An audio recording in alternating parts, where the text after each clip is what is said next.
જિલ્લાના રાધનપુર ખાતે હિન્દુ હિત રક્ષક સમિતિ દ્વારા રાષ્ટ્રપતિને આવેદનપત્ર મોકલાયું. બાંગ્લાદેશની અંદર હિન્દુઓ ઉપર થઈ રહેલા હુમલાઓ અને અત્યાચારને લઈને રાધનપુર ખાતે રામજી મંદિરથી હિન્દુ રક્ષક સમિતિ દ્વારા બાંગ્લાદેશની અંદર હિન્દુઓ ઉપર થતા હુમલાઓ અને અત્યાચારોને લઈને રાષ્ટ્રપતિશ્રીને આવેદનપત્ર મોકલવામાં આવ્યું.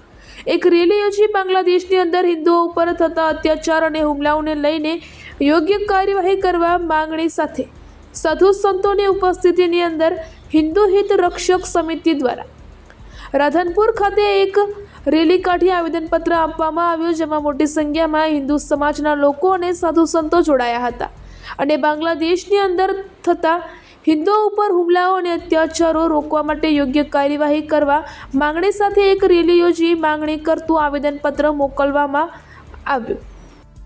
જય શરમ.